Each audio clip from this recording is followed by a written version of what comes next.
I am glad you are here.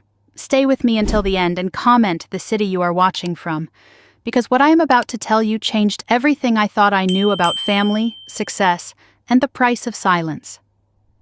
My mother called 3 days before Christmas. Her voice had that rehearsed quality, the tone she used when she had already decided something and was just going through the motions of pretending to ask. "Isabella," she said, "I do not think you should come home for Christmas this year.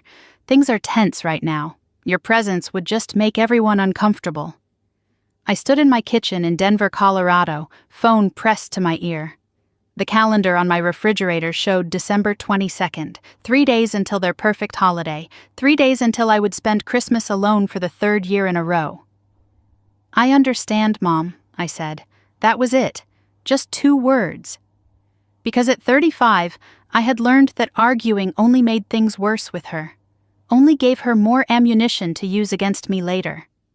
What my mother did not know, what none of them knew, was that in 72 hours they would see my face on every news channel in America, and they would finally understand what I had been building in silence while they counted me out. The conversation lasted less than 4 minutes. Margaret Wright was nothing if not efficient when delivering disappointment. She explained that Vanessa and Derek were going through a rough patch, that having extra people around would be stressful, that maybe we could do something in January after things settled down. Extra people. That is what she called me. Her firstborn daughter. Extra. I listened to her reasons without interrupting. I had heard versions of this speech before. Different holidays, different excuses, same conclusion. Isabella does not fit. Isabella makes things awkward. Isabella should stay away. "Well," she said when she finished, "I knew you would understand. You have always been the reasonable one." The reasonable one. That was her favorite way to dismiss me. As if my silence was agreement. As if my refusal to fight meant I accepted being pushed aside. "We will call you on Christmas morning," she added, almost as an afterthought. "And Isabella, be nice if Vanessa reaches out. She is going through a lot right now." The line went dead before I could respond. No, I love you. No Merry Christmas. Just instructions to be nice to the sister who had spent a decade making sure I stayed on the outside looking in. 23 minutes later, my phone buzzed with a text from Vanessa. She had never been one to let an opportunity pass. "Mom told me she called you," the message read. "Honestly, it is probably for the best. You always make things awkward, Isabella. You sit there judging everyone while contributing nothing. Maybe use the time to figure out your life. Get a real job. Find a husband. Just a thought. Merry Christmas." She ended it with a heart emoji, as if that made any of it kind. I read the message twice, letting the words settle into the familiar places they always found. The bruises were old by now, but they still knew how to ache. Vanessa was 31 years old, married to Derek, a corporate lawyer who looked at spreadsheets the way some men looked at women. 2 children, a house in Phoenix with a pool and a 3-car garage. She was everything our mother wanted a daughter to be, and I was the cautionary tale, the sister who quit a perfectly good banking job to chase some fantasy in technology, the sister who chose ambition over a wedding ring, the sister they had stopped asking about at family dinners because my answers never satisfied them. I typed a response. "Thank you for your concern, Vanessa. I hope you have a wonderful Christmas." Then I deleted it. I typed another. "I am doing better than you will ever know." Deleted that too. In the end, I sent nothing. Silence had become my only weapon, and I was not ready to surrender it. I set my phone on the counter and looked around my apartment. It was small but clean. A second-hand couch I had reupholstered myself. A desk buried under papers and notebooks. A kitchen that smelled like coffee and ambition and loneliness. There was no Christmas tree, no decorations, no point in celebrating alone. Against my better judgment, I opened Instagram. Vanessa's profile sat at the top of my feed, a new post from that afternoon. The photo showed her living room in Phoenix, professionally decorated with a massive tree and a fireplace glowing amber. Her family gathered on matching cream-colored couches. Margaret in the center, smiling. Derek with his arm around Vanessa. The kids in coordinating outfits, everyone together, everyone except me. The caption read, "Christmas Eve prep with my whole heart. So grateful for family, love, and traditions that matter." 147 likes already. Comments flooding in from cousins and aunts I had not heard from in years. Beautiful family. Living the dream. So blessed. My whole heart. That is what she wrote. I was not in that photo. I was not in that heart. And the worst part was that I had stopped expecting to be. I closed the app and walked to my refrigerator. 11 drawings covered the surface, held up by magnets shaped like Colorado mountains. Crayon figures with wild curly hair and big smiles.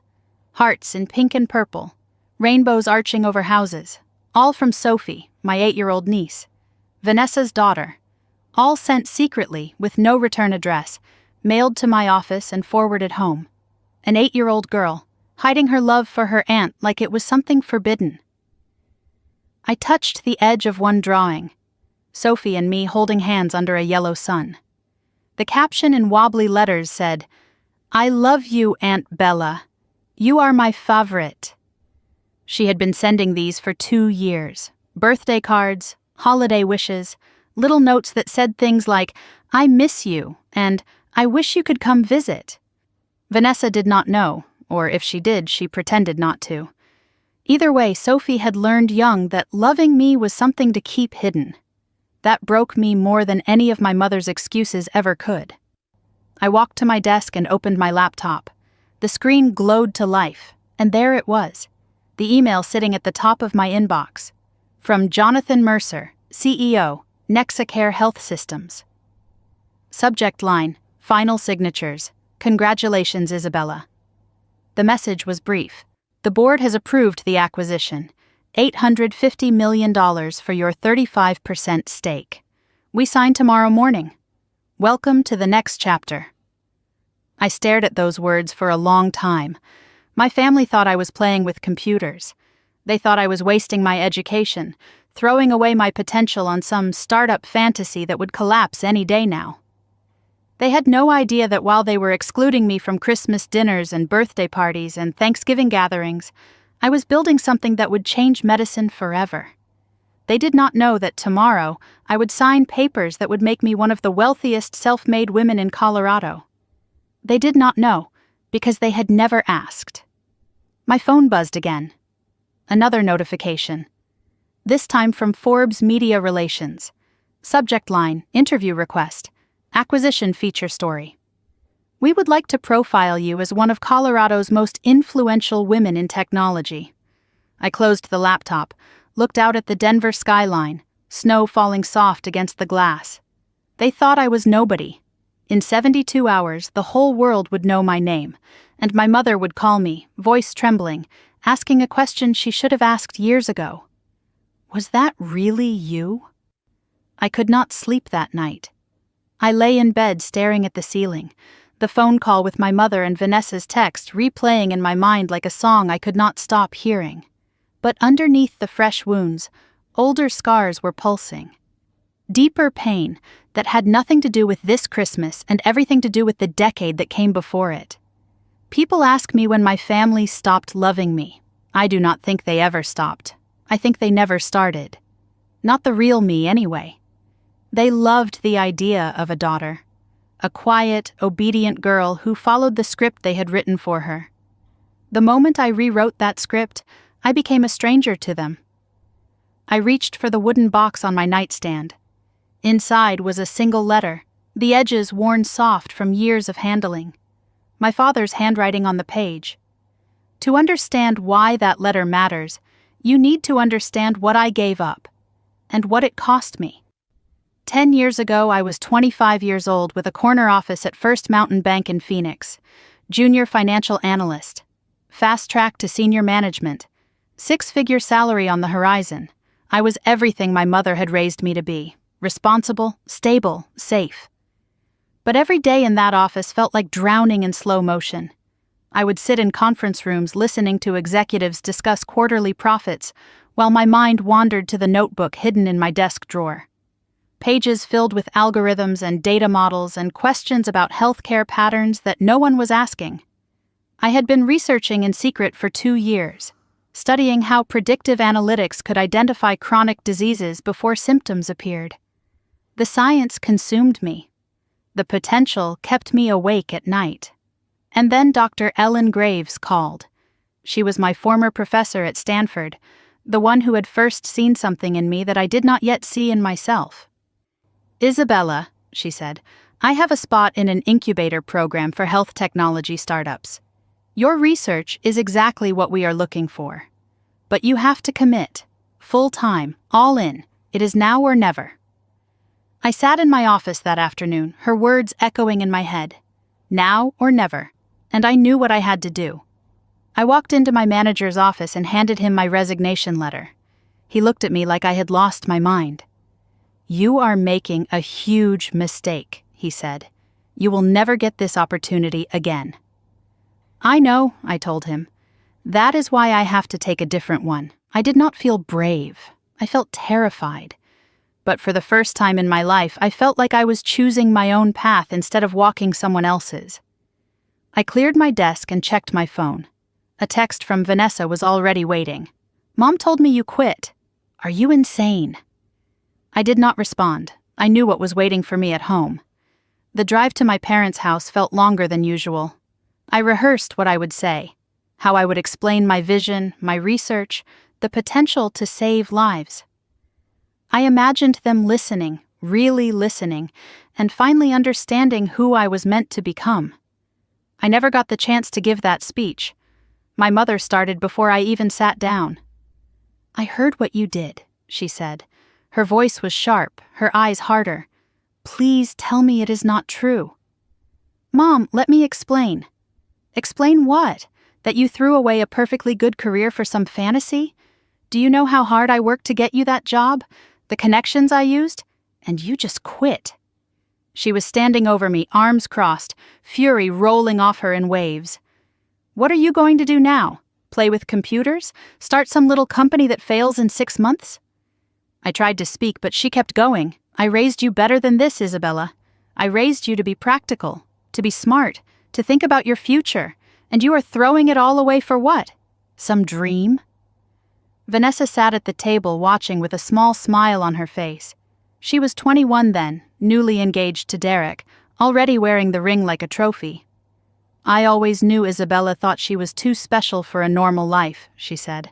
"Some of us are happy with stability. Not everyone needs to be a genius." She said genius like it was an insult. Aunt Barbara was on speakerphone from across the country. "I told you, Margaret, she was always the difficult one. Cousins were texting the family group chat I was not part of. Did you hear about Isabella?" So sad. I sat there in silence while my family dissected my choices like a failed experiment. My mother listed every sacrifice she had made for me. Vanessa cataloged every way I had disappointed them. And I said nothing because there was nothing to say that they would hear. Only one person stayed quiet through all of it. My father, Henry, sat at the head of the table watching me with an expression I could not read. When dinner finally ended and everyone scattered to their corners, he caught my arm in the hallway. "Stay," he said softly. "I want to talk to you." We went out to the backyard, to the porch swing where he used to read to me when I was little. The same swing where he taught me that the world was bigger than our small house, bigger than Phoenix, bigger than anything my mother could imagine. The stars were out. The night was quiet. And my father said the words I had been waiting my whole life to hear. "Tell me about this idea of yours, Bella. The real version. Not the one you were going to sanitize for your mother." So I told him everything. The algorithms, the health data patterns, the potential to catch diseases years before symptoms appeared, the chance to save lives that would otherwise be lost to late diagnoses and missed warning signs. When I finished, his eyes were wet. "Your grandmother, my mother, she died of pancreatic cancer," he said. "By the time they found it, she had 3 months. If someone had caught it earlier," he paused. "Isabella, if you can build what you are describing, you could save people like her. You could save thousands of people like her." He took my hand. The same hand that used to hold mine when I was scared of thunderstorms. "Do not listen to your mother," he said. "Do not listen to Vanessa. They are scared of what they do not understand. You have a fire in you, Bella. I have seen it since you were a little girl. Follow that fire, even if it burns everything else down. What if I fail, Dad? Then you fail having tried something that mattered. That is more than most people can say." He hugged me then, really hugged me. The kind of hug that says everything words cannot. "I believe in you," he whispered. "I will always believe in you." 2 years later, Henry Wright was dead. A heart attack on a Tuesday morning in March. No warning, no time. He was 62 years old. I flew home in a daze and stood at his graveside watching them lower my father into the ground. The only person who had ever believed in me, gone. After the service, my mother cornered me in the kitchen of their house. My house now, I suppose, though it never felt like mine. "He worried about you constantly," she said. Her voice was cold, controlled, every night asking if you were okay, if you had enough money, if your little company was surviving. She looked at me with something close to contempt. The stress of watching you struggle did not help his heart, Isabella. She did not say you killed him. She did not have to. Vanessa appeared behind her, arms crossed. "Mom is right. Dad was always defending you, always making excuses for your choices. Maybe if you had just been normal, he would not have spent his last years worrying." I left that night without saying goodbye. Drove to the airport and flew back to Denver, where my company was barely surviving. 3 employees, a tiny office, savings running out, and no father to call when everything felt impossible. A week later, I found the letter. It was in my mailbox, forwarded from my parents' house. An envelope with my name in his handwriting. Inside, a single page dated 3 weeks before he died. "My dearest Bella, if you are reading this, I am probably gone. And I am sorry I could not say this in person. I know the road ahead will be hard. I know they will not make it easy for you. But do not let them dim your light. You are going to do something extraordinary. I have always known it. When you doubt yourself, remember this. I chose to believe in you. And I was right. I am already proud. Love, Dad." I have read that letter 1,000 times. On hard days, on lonely nights, on every Christmas I spent alone. It is the reason I never gave up, and it is the reason that when my mother finally saw my face on the news, I felt something I had not expected. Not triumph, not revenge, just grief. Because the one person who should have been there to see it was already gone. I closed the wooden box containing my father's letter and set it back on my nightstand. December 23rd. Morning light filtered through my apartment window, pale and cold. 8 years since Henry died. 8 years of building in silence. Today, everything was about to change. Grief does not disappear. It just learns to share space with other things.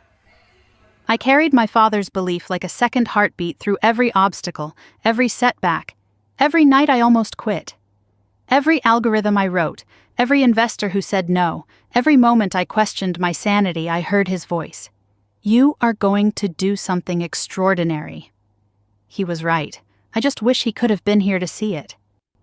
I showered and dressed in my best blazer, charcoal gray, professional but not flashy. Checked my phone and found 17 emails from lawyers, accountants, and board members. One text from Marcus Chen. "Big day. Do not be late." And breathe. I grabbed my keys and headed downtown. MedInsight Analytics headquarters occupied the 14th floor of a modest building on 17th Street in Denver. No gleaming tech campus with beanbag chairs and ping-pong tables. Just functional office space with whiteboards covered in equations and coffee cups scattered across every surface. I liked it that way. Substance over flash, results over appearances. The elevator doors opened and I stepped into the world I had built. 43 employees looked up from their screens as I walked through. Engineers hunched over code. Data scientists arguing about machine learning models. A small sales team making calls in the corner. Everyone waved or nodded as I passed. "Morning, boss. Big day, huh?" We are all rooting for you." These people had bet their careers on my vision. Some of them had been with me since the beginning, when we could not afford to pay full salaries, and I promised them equity that might never be worth anything. Now that equity was about to make them wealthy beyond anything they had imagined. "I built this," I thought as I walked through the rows of desks. Every hire, every algorithm, every client relationship, every sleepless night and impossible decision. 7 years ago, this company was a dream scribbled in a notebook. 5 years ago, it was me and Marcus in a garage, surviving on ramen and stubbornness. 3 years ago, we landed our first hospital contract. Today, we were about to be acquired for over $1 billion. I found Marcus Chen in his corner office, staring at his laptop with the calm focus of a man who had weathered storms far worse than this one. He was 52 years old, silver-haired, with the quiet confidence of someone who had nothing left to prove. Former Chief Technology Officer of Rayburn Health Systems, one of the largest medical technology companies in the country. He had walked away from all of it to bet on a 28-year-old nobody with an idea and no business plan. "There she is," he said, looking up with a smile. "The woman of the hour." I sat down across from him. "I think I am going to throw up." "Good. That means you understand what is happening. I met Marcus 7 years ago at the Stanford Medical Innovation Conference. I was 28, fresh off my father's death, presenting my research to a room full of skeptical investors who had already decided I was wasting their time. I stumbled through my slides. My voice shook. My data was solid, but my delivery was amateur. Everyone passed. Too risky. Too ambitious. Who was this nobody from Denver with her algorithms and her dreams? But one man stayed after the room emptied. He asked questions. Real questions. The kind that showed he understood what I was trying to build. We went for coffee, and 3 hours later, he made me an offer that changed my life. "Your algorithm is rough," he said. "Your business plan is worse, but your idea could change medicine. I am in. Let us build this together." Marcus brought experience, connections, credibility. I brought the vision, the algorithms, the relentless drive that my father had recognized and my mother had tried to extinguish. We disagreed constantly and respected each other completely. He became the mentor I never knew I needed. The father figure who showed up after mine was gone. Marcus studied my face now with that look he got when he was about to say something I did not want to hear. "You have got that expression," he said. "The one where you are thinking about your family." I stiffened. "I am fine. You do not have to be fine. This is a big moment, and the people who should be celebrating with you are not here. Have you told them? About any of this?" "They never asked." He nodded slowly, like that answer confirmed something he already knew. "Walk me through it again," he said. "What we built. I want to hear you say it before we sign." I knew this trick. He was grounding me, reminding me why this mattered when the weight of the moment threatened to crush me. MedInsight Analytics developed predictive algorithms for early disease detection. We analyze patterns in patient data that human doctors cannot see. Subtle markers in blood work, imaging, genetic profiles. Connections that would take a physician years to recognize, our system identifies in seconds. Our algorithm catches pancreatic cancer 18 months earlier than traditional screening, catches heart disease before the first symptom, catches diabetes in patients who do not fit typical risk profiles. We are currently deployed in 37 hospitals across 12 states. In 4 years, our technology has flagged over 8,000 patients for early intervention. Estimated lives saved? Impossible to count, but the thank you letters from families fill an entire drawer in my desk. I built this because of my grandmother. She died of pancreatic cancer before I was born, and because of my father. A heart attack took him at 62. No warning, no time. If MedInsight had existed 20 years ago, maybe they would both still be alive. That is what I was building while my family wrote me off. That is what they never bothered to understand. Marcus nodded. And now NexaCare wants to put our technology in 200 hospitals by 2027. 200 hospitals, millions of patients, all because you refused to give up. My eyes stung, but I blinked it away. We refused to give up. Same thing, he said with a smile. Now let us go make history. We walked together down the hallway toward the conference room where the signing would take place. Employees lined the walls, some applauding softly, some giving thumbs up and quiet words of encouragement. These people believed in me when no one else did. They trusted their futures to my vision before anyone had validated it. The legal team was already inside, documents spread across the mahogany table in neat stacks. A video screen dominated one wall, ready to connect with NexaCare's New York headquarters. My hands would not stop shaking. I thought about calling my mother that morning, telling her everything before the world found out. I imagined saying the words, "Mom, I am about to become a billionaire. I built something that saves lives. Are you proud of me now?" But I knew what she would say. Some version of that is nice, but when are you getting married? So I did not call. I walked into that conference room alone, the same way I had done everything else for the past decade. My phone buzzed in my pocket. A text from an unknown number. I almost ignored it, but something made me look. It was Sophie. She must have borrowed Vanessa's iPad again.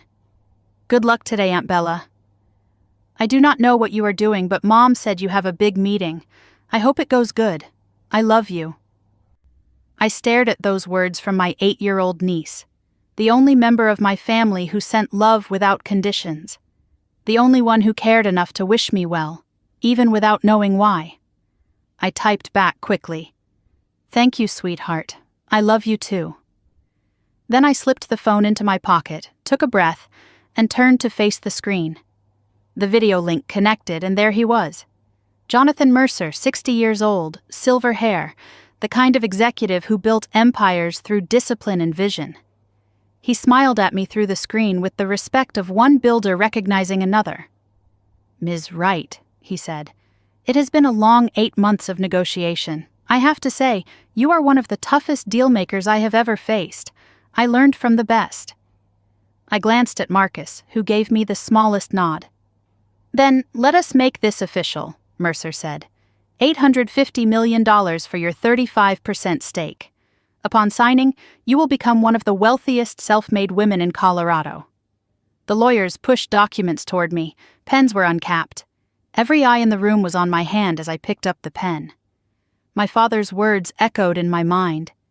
"You are going to do something extraordinary." In that moment, I was not thinking about the money. I was thinking about every person who told me I would fail, every Christmas dinner I was not invited to, every text from Vanessa telling me to get a real job. Every time my mother looked at me with disappointment instead of pride. I signed my name on the line, and everything I had built in silence became real. But I did not know yet that in less than 48 hours that silence would shatter.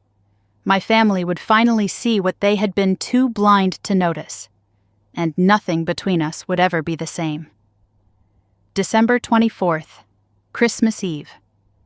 I stood in the elevator of my apartment building watching the numbers climb to the 7th floor. 24 hours since I signed papers that made me worth $850 million. My hand still remembered the weight of the pen, the finality of that signature, the moment when everything I had built in silence became undeniably real. The elevator doors opened, and I walked down the hallway to my apartment, the same hallway I had walked 1,000 times before. The same door, the same lock, the same small space waiting on the other side. I had spent 7 years dreaming of this moment, building toward it, sacrificing everything for it. And now that it was here, I felt nothing. No, that is not true. I felt something. I just did not have a name for it yet. The apartment was exactly as I had left it that morning. Small, quiet, empty, no Christmas tree in the corner, no stockings hung anywhere, no decorations of any kind. Just silence and the hum of the refrigerator and the pale winter light coming through the windows. I set my bag down and kicked off my heels. Walked to the kitchen and opened a bottle of wine. A nice one, expensive. The kind I had been saving for a special occasion. I poured a glass and carried it to the couch, sat down in the silence of my apartment. A billionaire drinking wine alone on Christmas Eve. Somewhere there was probably a support group for that. Lonely Rich People Anonymous. I would have laughed if it was not so pathetic. The money was real, the success was real, but so was the emptiness. Achievement means nothing when there is no one to share it with. Triumph feels hollow when the people who should celebrate with you do not even know it happened. I took a long drink of wine and did something I knew I should not do. I opened Instagram. Vanessa's profile was right at the top of my feed. A new post from 2 hours ago. The photo showed her living room in Phoenix, professionally decorated for the holiday. A massive Christmas tree covered in white lights and silver ornaments, a fireplace glowing warm amber. Her family gathered on matching cream-colored couches in coordinating outfits. Margaret sat in the center, smiling that perfect smile she reserved for photographs. Derek had his arm around Vanessa, looking every inch the successful husband. Their children flanked them on either side. Everyone beautiful, everyone happy, everyone together. The caption read, "Christmas Eve with my whole heart. So grateful for family, love, and traditions that matter. Hashtag blessed beyond measure. Hashtag family is everything. Hashtag Merry Christmas, 123 likes already. Comments flooding in from relatives and friends. Beautiful family, living the dream, so perfect. You are so blessed, Vanessa." I stared at those words. My whole heart. That is what she wrote. I was not in that photo. I was not in that heart. And the worst part was that I had stopped expecting to be. I scrolled through the comments, torturing myself with each one. Then I saw something that made me freeze, a comment from Sophie posted 3 minutes ago. "I wish Aunt Bella was here. I miss her." My breath caught in my throat. 8 years old, and she had the courage to say what no adult in that family would admit. I refreshed the page. The comment was gone, deleted. Someone had erased it in less than 3 minutes. Probably Vanessa. Could not have anything disrupting the perfect image, could not have anyone asking questions about the daughter who was missing from the frame. I closed the app and threw my phone onto the couch beside me. My hands were shaking, not from anger, from something deeper, something that felt like grief.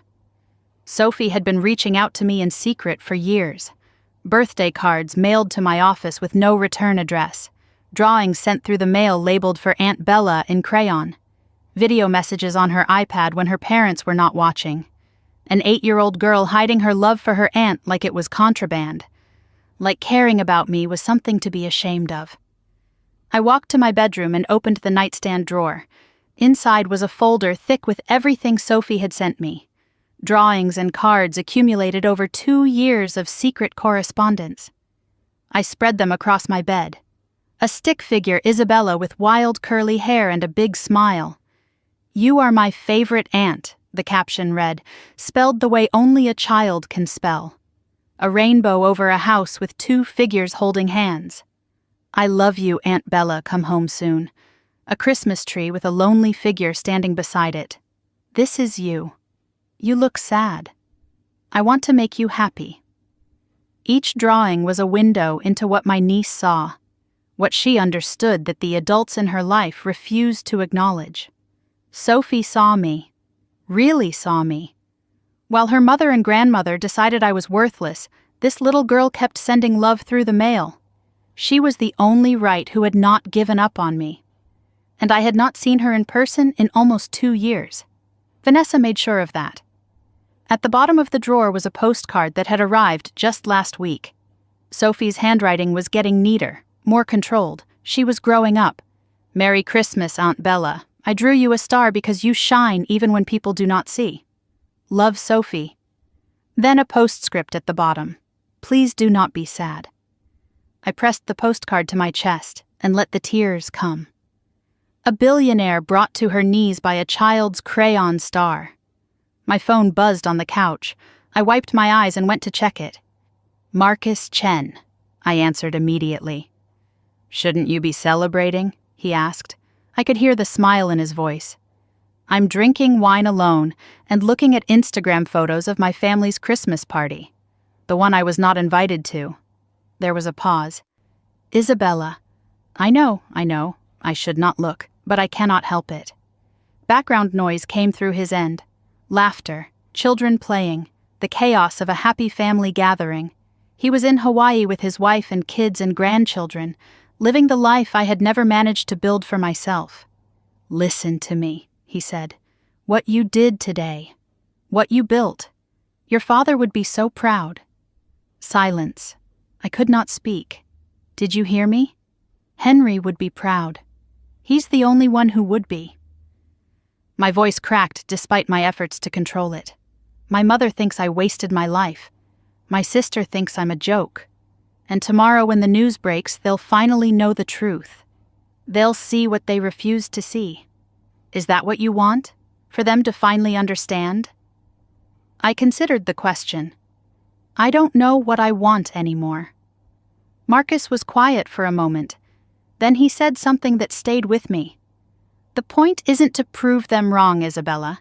The point is that you built something real, something that helps people, that matters whether they see it or not. I know, logically I know that. But I'm 35 years old. I'm worth $800 million. And I still just want my mother to say she's proud of me. The silence stretched between us. Give it time, he finally said. This is a lot for anyone to process, even difficult families. And if they never process it? Then you find peace another way. You've done it before. Get some sleep. Call me tomorrow. And Isabella? Merry Christmas. I'm proud of you, even if they're not. The call ended. I sat holding my phone in the dark apartment, his words echoing in the emptiness. I retrieved the wooden box from my nightstand, opened it with careful hands. My father's letter lay inside, the paper worn soft at the edges from years of reading. I unfolded it and let his words wash over me one more time. My dearest Bella, I know I will not see your success, but I know it is coming. Do not let them dim your light. You are going to do something extraordinary. When you doubt yourself, remember this. I chose to believe in you, and I was right. I am already proud. Love, Dad. I traced his handwriting with my finger. I did it, Dad, I whispered. I wish you were here. I wish you could see what your belief built. Tears fell onto the paper. I wiped them away carefully, protecting his words from my grief. The television was on in the background, volume low, just noise to fill the silence. But then something caught my attention. A news anchor appeared on screen with a graphic behind her. Coming up after the break, she said with practiced enthusiasm. A Colorado startup makes history with a $1 billion acquisition. Who is the mysterious co-founder about to become one of America's newest billionaires? My photo flashed on screen. The professional headshot from the company website. My face, my name, broadcast to millions of homes across the country. Full story tomorrow morning on our Christmas Day special report. The anchor smiled. You will not want to miss this one. My phone started buzzing immediately. Emails from journalists, requests for comment, interview invitations, networks wanting exclusives, but nothing from my family. Not a single message from Phoenix. They did not know yet. They would find out tomorrow, with the rest of the world. I turned off the television, sat in the darkness. The wine was finished. The letter was in my lap. Outside my window, Denver was covered in snow. Somewhere across the city, church bells began to ring. Christmas Day was coming. In a few hours, the sun would rise and America would wake up to the story of Isabella Wright. And in a house in Phoenix, my mother would see my face on her television screen. I did not know what would happen then, whether she would call, what she would say.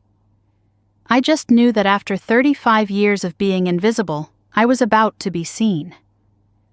I fell asleep on the couch that night, holding my father's letter like a lifeline. I dreamed of him. He was smiling. And when I woke up, the world had already changed. I woke up on Christmas morning to the sound of my phone buzzing against the coffee table. Not just buzzing, vibrating continuously, relentlessly, like something alive and desperate for attention. I opened my eyes and blinked at the ceiling, disoriented. My neck was stiff from sleeping on the couch. My father's letter was still clutched in my hand. Pale morning light filled the apartment, and my phone would not stop moving. I reached for it with clumsy fingers, still half asleep, and the screen lit up with numbers that did not make sense. 47 missed calls, 231 text messages, over 1,000 email notifications. For a moment I thought something terrible had happened. A death, an emergency, some catastrophe that required 47 people to reach me on Christmas morning. Then I remembered. The deal, the news, the story that was supposed to break today. I grabbed my phone and sat up, heart pounding. The first text I saw was from Marcus. Turn on any news channel. You are everywhere. I reached for the remote with shaking hands. The television flickered to life, and there I was, my own face staring back at me from the screen. CNN was in the middle of a segment when I tuned in. A polished anchor with perfect hair and a practiced smile sat behind the news desk with a graphic over her shoulder, and in what is being called one of the most remarkable success stories of the year, she said, Colorado-based MedInsight Analytics was acquired yesterday by healthcare giant Nexicare in a deal worth $1.2 billion. My photo filled the screen, the professional headshot from the company website. My face broadcast to millions of homes across America on Christmas morning. Co-founder Isabella Wright, 35, who holds a 35% stake, is now estimated to be worth over $800 million, making her one of the youngest self-made female billionaires in American history. I sat frozen on my couch, watching strangers discuss my life like I was a character in a story. I flipped to CNBC. Wright's algorithm has already been credited with early detection of thousands of cancer cases across 12 states. A different anchor, same reverent tone. I flipped to Fox Business. A true American success story, building a company from nothing in just 7 years. I flipped to a local Denver station, Colorado's own Isabella Wright, proving that innovation can happen anywhere. My face was on every channel. My name was in every headline. And all I could think was, my mother is going to see this. I opened my laptop and navigated to the Forbes website. The headline banner stretched across the top of the page in bold letters. Meet Isabella Wright, the healthcare visionary who just became a billionaire. Below it was a photo I had almost forgotten, taken at a conference 3 years ago. I was mid-laugh, looking confident and alive, like someone who had everything figured out. I barely recognized myself. That woman looked like she knew exactly where she was going. The article traced my journey in meticulous detail. Stanford, the banking job I left, the garage startup with Marcus. Quotes from colleagues appeared throughout the piece. Isabella is the most determined person I have ever met, one said. Another from Dr. Ellen Graves. I knew from the moment I met her that she would change medicine. I am just grateful I got to watch it happen. There was a section on MedInsight's impact. 8,000 early disease detections. Countless lives extended or saved. Hospital administrators praising our technology. Patients writing letters of gratitude. It was everything I had worked for, validated in black and white for the world to see. Then I reached a paragraph near the end that made me stop breathing. When asked about her support system, Wright was characteristically private. I have had incredible mentors and colleagues, she said in a recent interview. They believed in me when it mattered most. No mention of family. Because there was nothing to mention. The reporter had asked about my support system, and I could not name a single blood relative. Not because I was protecting them, because they had not been there to protect. I scrolled to the comments section. Hundreds already. My daughter is in med school and struggles with imposter syndrome every day, one read. I am sending her this article. Thank you, Ms. Wright, for showing her what is possible. Another said, this is what happens when you bet on yourself. Incredible. Strangers celebrating me. Strangers inspired by me. People I had never met finding courage in my story. And still my phone showed no calls from Phoenix. My mother had not reached out. My sister had not reached out. The family that excluded me from Christmas was silent while the rest of the world cheered. I closed the laptop and let that reality sink in. I had dreamed of this moment for years. The vindication, the proof that I was not crazy for walking away from everything safe. But triumph felt hollow when the people who should have witnessed it refused to look. My phone rang with a familiar name, Marcus Chen. I answered immediately, grateful for a voice I trusted. "Merry Christmas, billionaire," he said. "How are you holding up?" "I do not know. I think I am in shock. That is normal." When our first funding round closed, I did not sleep for 3 days. This is bigger than funding Marcus. This is everywhere. "I know. My grandkids just saw you on television. They think you are famous now." I laughed despite myself. The first real laugh in days. "I guess I am, technically." His tone shifted then, becoming gentler, more serious. "Have they called? Your family?" Silence stretched between us. "No, nothing. Not a single message." I heard him exhale through the phone. "It is still early. Maybe they have not seen it yet. It is on every channel, Marcus." "They have seen it. Then maybe they do not know what to say, or maybe they just do not care." Neither of us spoke for a moment. "I thought I would feel triumphant," I finally said. "Vindicated. Like all those years of being dismissed would finally be worth it. And instead I feel hollow. Like I won a race no one was watching. What is the point of proving them wrong if they are not even paying attention? The point is not to prove them wrong, Isabella. The point is that you built something real. Something that helps people. That matters whether they see it or not." "I know. Logically, I know that. But I am 35 years old and I am worth $800 million, and I still just want my mother to say she is proud of me." There was a long pause. "Give it time," he said softly. "This is a lot for anyone to process, even difficult families. And if they never process it, then you find peace another way. You have done it before. Get some rest if you can. Call me if you need anything. And Isabella, I am proud of you, even if they are not." The call ended and I was alone again, surrounded by messages from strangers, but nothing from the people who shared my blood. The hours crawled past. My phone kept buzzing with notifications from journalists and investors and old acquaintances who suddenly remembered I existed. College friends I had not heard from in a decade. "Oh my God, Isabella, is that you on the news?" Former co-workers from the bank. "I always knew you would do something big." People reaching out from every corner of my past, drawn by the gravitational pull of success. Everyone wanted to reconnect. Everyone had congratulations to offer. Everyone except the people who should have been first in line. By noon, I had been interviewed by 3 outlets and featured on 4 network shows.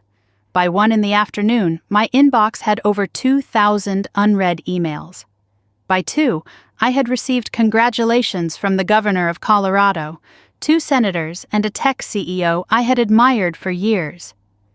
By 3 in the afternoon, my family still had not called. I checked my phone obsessively as the hours passed. Opened the text thread with my mother. The last message was from 3 months ago. A generic Happy Thanksgiving that got a thumbs-up emoji in response. Nothing new? Opened Vanessa's thread. The last message was that cruel text from 3 days ago. "You always make things awkward. Nothing since." I told myself it did not matter. I had spent 10 years learning not to need them. But need and want are different things. And I wanted desperately, pathetically for them to reach out first. I wanted them to make the first move, to prove that I mattered enough to pick up the phone. 3:45 in the afternoon. I was standing at my window staring out at the snow when my phone rang. Not a text, an actual call. I looked at the screen and my heart stopped. The name glowing there in white letters against the dark background. Mom. My thumb hovered over the answer button. The phone kept ringing, vibrating in my palm like a heartbeat. I had waited 10 years for this call, dreamed about it, dreaded it. And now it was here and I had no idea what I wanted her to say. I took a breath, pressed accept, raised the phone to my ear. Hello? Silence on the other end. Then my mother's voice came through, trembling, uncertain. Nothing like the cold woman who had called 3 days ago to tell me I made everyone uncomfortable. Isabella, she said, I just saw you on the news. Another pause. I waited. Was that? She stopped, swallowed, tried again. Was that really you? 5 words, after 10 years of dismissal. 10 years of being the family disappointment. 10 years of silence and exclusion and being treated like I did not exist. 5 words. Was that really you? As if she had never known me at all. And maybe that was the problem. Maybe she never had. Was that really you? My mother's voice trembled through the phone like she was speaking to a ghost. I stood at my window watching snow fall on Denver while she waited for an answer to a question that should never have needed asking. Yes, Mom, I said. That was me. Silence stretched between us. I could hear her breathing, processing, trying to reconcile the daughter she had dismissed with the woman she had just seen on national television. The disconnect was too large for her mind to bridge quickly. I let her struggle with it. I was not going to make this easy. For the first time in my adult life, I held the power in our relationship, and I was not ready to give it away. Isabella, she finally managed, I do not understand. They are saying you built a company, a healthcare company. They are saying you are worth hundreds of millions of dollars, $850 million actually. More silence. The number hung in the air between us, impossibly large, impossibly real. How is this possible? Why did you not tell us? There it was. The question I had been expecting. Not congratulations. Not I am proud of you. Not I am sorry I was not there to see it happen. Instead, the accusation hidden inside a question. Why did you not tell us? As if the failure was mine. As if I owed them information they had never bothered to seek. You never asked, Mom. What do you mean I never asked? Of course I asked about your life. No. You asked when I was going to get married. You asked why I could not be more like Vanessa. You asked when I was going to get a real job, but you never asked what I was actually doing. That is not fair, Isabella. I always wanted to know what you were up to. Did you? When was the last time you asked about my work? When was the last time you asked what MedInsight does? She did not answer. The silence was confirmation enough. You do not even know the name of my company, do you? Still nothing. She had no defense because there was none. For 10 years she had been content to know nothing about my life beyond the ways it disappointed her. Now she was learning that her disappointment was built on ignorance, and that the daughter she had written off had been building an empire while she looked the other way. I could hear something shifting in her breathing. The beginning of tears. Isabella, she said, her voice cracking, I am your mother. I had a right to know about something this big. A right? I kept my voice level even though my heart was pounding. Mom, 3 days ago you told me not to come home for Christmas. You said my presence would make everyone uncomfortable. That was different. I did not know. Exactly. You did not know. Because you never wanted to. The tears were flowing now. I could hear them in her voice, the wet thickness of emotion she usually kept locked away. I did not mean to hurt you, Isabella.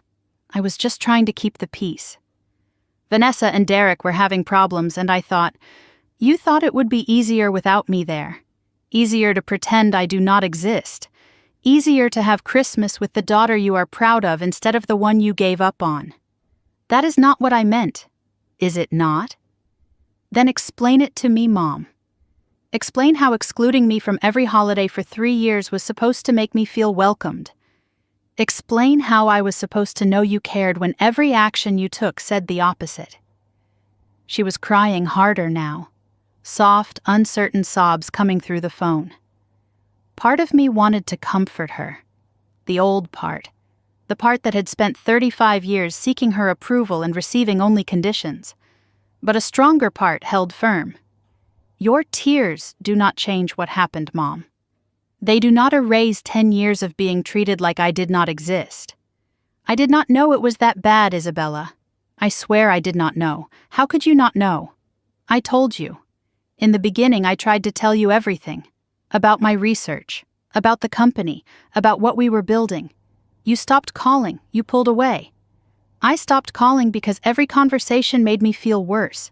I pulled away because staying close was killing me. Did you ever wonder why I stopped trying, Mom? Or did you just feel relieved? The question landed like a slap. I heard her intake of breath, the sharp gasp of someone confronting a truth they had been avoiding. I never felt relieved, she whispered. I missed you. Then why did you not reach out? Why did you not fight for me? She had no answer. Just more tears. Just the sound of a woman realizing that her neglect had consequences she never anticipated.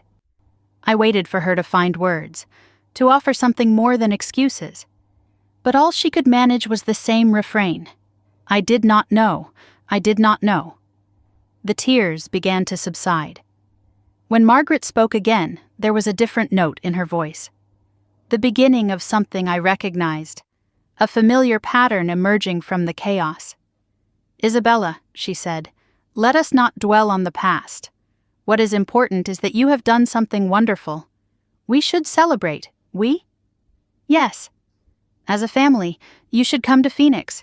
We could have a belated Christmas dinner. Everyone would love to see you. I felt something cold settle in my chest. This was what she did, what she had always done. Whenever reality became too uncomfortable, she tried to skip past it, rewrite the narrative, pretend that acknowledging a problem was the same as solving it. You mean everyone would love to see the billionaire? That is not what I meant. 3 days ago, I was too uncomfortable to be around. Now suddenly everyone wants to celebrate with me? People make mistakes, Isabella. I made a mistake. Can we not move past this? This is what you do, Mom. You rewrite history to make yourself the victim or the hero, never the one who caused harm. I am not trying to rewrite anything. You literally just said, let us not dwell on the past. As if 10 years of neglect is something we can gloss over with a dinner invitation. I am trying to make things right. No, you are trying to make things convenient. There is a difference. A voice in the background interrupted us. Muffled but recognizable. Vanessa. Mom, what is she saying? Let me talk to her. Margaret spoke away from the phone. Not now, Vanessa. Give me the phone, Mom. I want to talk to my sister. My stomach tightened. Sister. As if that word still meant something, as if we had any relationship left to salvage. Margaret came back on the line. Vanessa wants to speak with you. I am sure she does. The phone shuffled, static and movement. Then my sister's voice came through, bright and eager and completely oblivious to the damage she had done. Isabella, oh my God, I cannot believe this. Why did you not tell us? The same question. The same entitled assumption that my silence was the problem, not their indifference, not the years of mockery and dismissal. My failure to inform them of a success they never believed I would achieve. Hello, Vanessa. This is insane. My sister is a billionaire. Derek is losing his mind. He keeps saying we need to talk about investment opportunities. Is that why you are calling? Investment opportunities? What? No, I am calling because I am your sister, and I just found out you are like famous. You are not calling because 3 days ago you texted me that I always make things awkward and should find a real job? Silence. Finally. I did not mean that the way it sounded. How did you mean it, Vanessa? Because it sounded like you wanted me to disappear. Isabella, come on. We are sisters. Sisters fight. It does not mean anything. It meant something to me. You are being dramatic. This is exactly what I am talking about. Goodbye, Vanessa. Wait, Isabella, do not. I heard Margaret grab the phone back. Isabella, please, do not hang up. Just come to Phoenix. Let us talk in person. Why should I? Because I am your mother. Because despite everything I love you. And because... Her voice broke again. Because your father would have wanted us to try. I went still. My father. the one card she knew would land. The mention of Henry was calculated.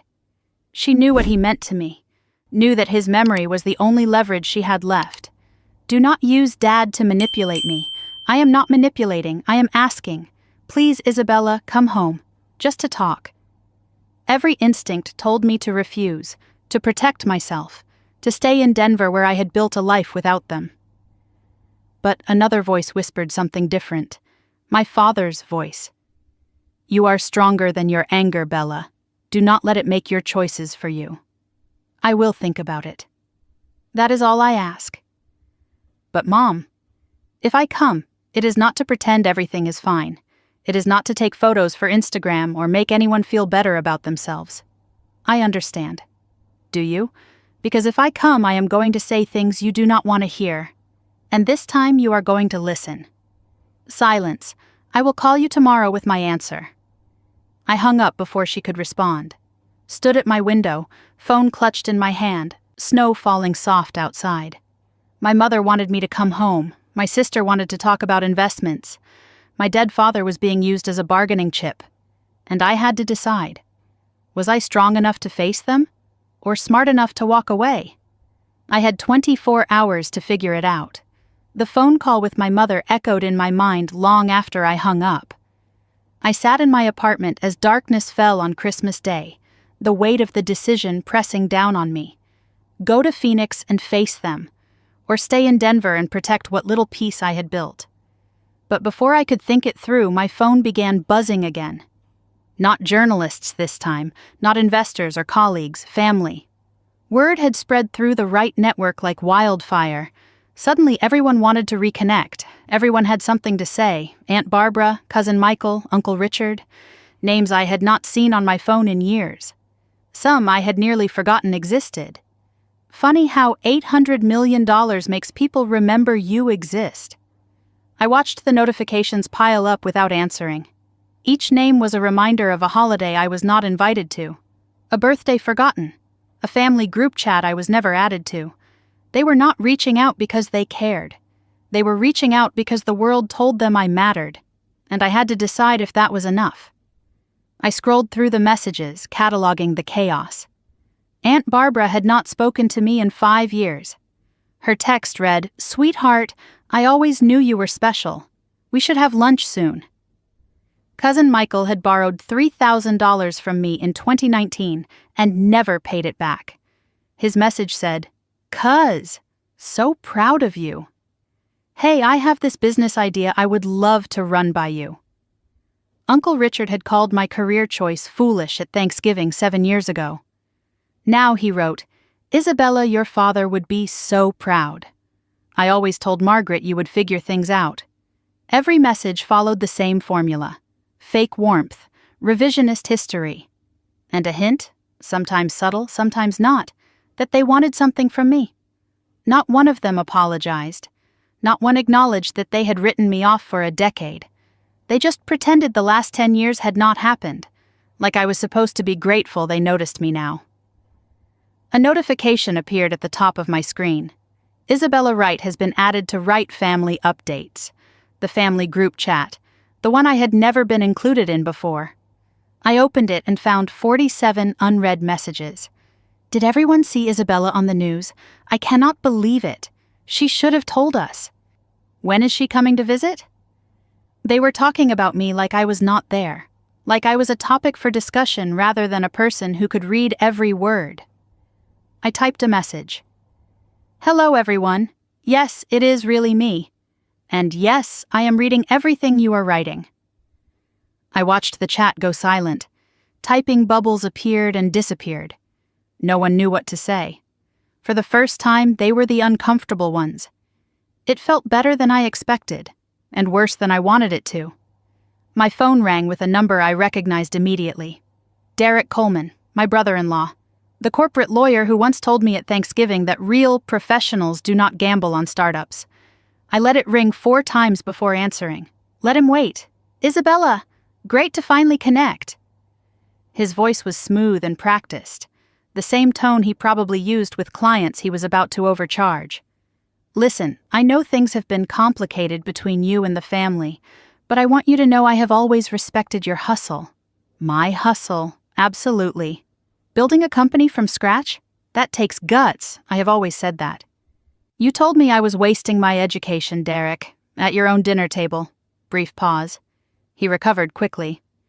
Well, we all say things we do not mean. Water under the bridge, right? Anyway, I wanted to talk to you about some opportunities. My firm handles a lot of high net worth clients, and with your new situation, you are going to need serious wealth management. I have financial advisors, Derek. Sure. But family looks out for family, right? I could get you preferential rates. Introduce you to some key players. Is that why you are calling? To offer me your services? Another pause. Longer this time. I could hear him recalculating. I am calling because you are family, Isabella. I was not family last week. His voice hardened slightly, the mask slipping. Look, I am trying to extend an olive branch here. Vanessa is upset. Your mother is a mess. And frankly, this whole situation has thrown everyone for a loop. Interesting way to describe finding out you were wrong about someone for a decade. Isabella. I have to go, Derek. But thank you for the call. It told me everything I needed to know. I hung up before he could respond. Among all the noise, one name stood out when it appeared on my screen. Dr. Ellen Graves, my Stanford professor. The woman who had seen potential in me when I was 25 and terrified and had no business plan. She had started me on this path, had believed in me before I believed in myself. I answered immediately. Dr. Graves, Isabella, I saw the news. I wanted to call before the vultures descended. Her voice was warm but direct. No flattery, no agenda. Just genuine concern from someone who had known me before any of this mattered. How are you holding up? And I mean really. Not the answer you are giving journalists. I exhaled. The first honest question anyone had asked all day. I do not know. I thought this would feel different, better. Success rarely feels the way we imagine it will, especially when the people who should celebrate with us are the ones who doubted us most. I remember when you came to my office 12 years ago, you had this fire in your eyes, desperate to prove something. I asked you who you were trying to prove it to. I remember, I said everyone. And what did I tell you? You said everyone is too many people. Pick one person whose opinion actually matters. Did you ever pick? My father. But he is gone. Then pick yourself, Isabella. You are the only one who was there for the whole journey. She paused. Are you going to see your family? I do not know. My mother asked me to come to Phoenix. What do you want? I want closure. I want to say the things I have been holding for 10 years. I want them to hear me, really hear me, just once, then go. But go for yourself, not for them. And remember, you do not need their approval anymore. You never did. I know. But I think I need to say goodbye to the part of me that wanted it. After Ellen's call, I sat in silence weighing my options. Every argument for staying. Every reason to go. Then my phone lit up with a different notification. Not a call, not a text from the family chat. An email. From Sophie_Coleman_2016@gmail.com. Subject line. Please read, Aunt Bella. My heart tightened. I opened it with trembling fingers. Dear Aunt Bella, I saw you on TV today. You looked so pretty and important. Mom and Dad are acting weird. They keep talking about you and money and stuff I do not understand. I do not care about any of that. I just wanted to tell you I am proud of you. I always knew you were special even when nobody else said it. I still have all your letters. I read them when I am sad. They make me feel better. Are you going to come visit? I really want to see you. I made you 12 new drawings. I have been saving them. I love you, Aunt Bella. I love you even if you are not a billionaire. I loved you before. Love, Sophie. Then a postscript at the bottom. Please do not be mad at Mom and Dad. They do not understand things like we do. I read the email 3 times. Tears streamed down my face. The first real tears I had allowed myself all day. An 8-year-old understood what the adults in my family could not. She loved me before. When I had nothing. When I was nobody to them. Sophie saw me when everyone else looked away. And she was the reason I had to go back. Not for my mother, not for Vanessa. For the little girl who never stopped believing in me even when belief was something she had to hide. I wrote back immediately. Dear Sophie, I love you too, more than you know. And yes, I am coming to visit. I will be there tomorrow. Save those drawings for me. Love, Aunt Bella. I hit send. The decision was made. I opened my laptop and searched for flights. Denver to Phoenix, one way. December 26th. There was one leaving at 9 in the morning. First class. Why not? I could afford it now. My finger hovered over the purchase button. I was not going back to Phoenix to reconcile. I was not going to make peace or pretend everything was fine. I was going to say the things I should have said years ago, to stand in front of the people who dismissed me and let them see who I had become. Not for revenge, not for validation, for closure, and for one 8-year-old girl who never stopped believing in me. I clicked purchase. The confirmation email arrived seconds later. Your flight to Phoenix is booked. I closed the laptop and looked out at the Denver skyline one last time. Tomorrow I would face my family. Tomorrow I would tell the truth. And whatever happened after that, at least I would finally be free. The plane lifted off from Denver at 9 in the morning on December 26th. I sat in first class watching the Rocky Mountains shrink beneath the clouds, their snow-covered peaks disappearing into the gray winter sky. My phone was off. I needed the silence. Needed time to prepare for what was waiting on the other side of this flight. Marcus had texted before takeoff. Remember, you are not going there to be loved. You are going there to be free. Call me if you need backup. I read those words 3 times before powering down. He understood what my family never had. That this trip was not about reconciliation. It was about closure. About saying the things that had been trapped inside me for a decade. About standing in front of the people who dismissed me and finally being heard. The flight attendant offered champagne. I declined. I wanted to be completely clear-headed when I faced them. No buffer, no escape, just the truth and whatever came after. Phoenix Sky Harbor International Airport was warm when I stepped off the plane, 72 degrees and sunny, the opposite of Denver's snow and gray skies. I had left Colorado wrapped in winter and landed in something that felt almost like spring. The desert air hit my face as I walked through the terminal, familiar and foreign at the same time. I had grown up breathing this air, had spent 18 years in this city before I escaped to Stanford and then Denver. Now I was back, not as the daughter who ran away, not as the failure they had written off, as someone else entirely, someone they did not know how to see yet. I rented a car at the counter. Something modest. A silver Honda. Nothing flashy. I did not want to arrive looking like I was showing off. That would give them ammunition, a reason to resent me instead of reckon with what they had done. I wanted to arrive as myself, the self they had never bothered to see. The drive to my mother's house would take 40 minutes to remember who I used to be, and decide who I wanted to become. The streets of Phoenix unfolded before me like a map of my past. Every corner held a ghost. There was the mall where I got my first job at 16, folding clothes at a department store to save money for college. My mother had wanted me to work at her friend's boutique instead. More prestigious, she said. I chose the mall because it was mine. There was the high school where I graduated valedictorian. Margaret had wanted me to be prom queen, had pushed me toward popularity instead of academics. When I won the academic award instead of the crown, she had looked at me with something close to disappointment, as if being smart was a consolation prize for not being pretty enough. There was the church where we held my father's funeral. I slowed as I passed it. The parking lot was empty now, but I could still see the cars lined up that day. Still feel the weight of the casket as they lowered him into the ground. Still hear Sophie asking where Grandpa went.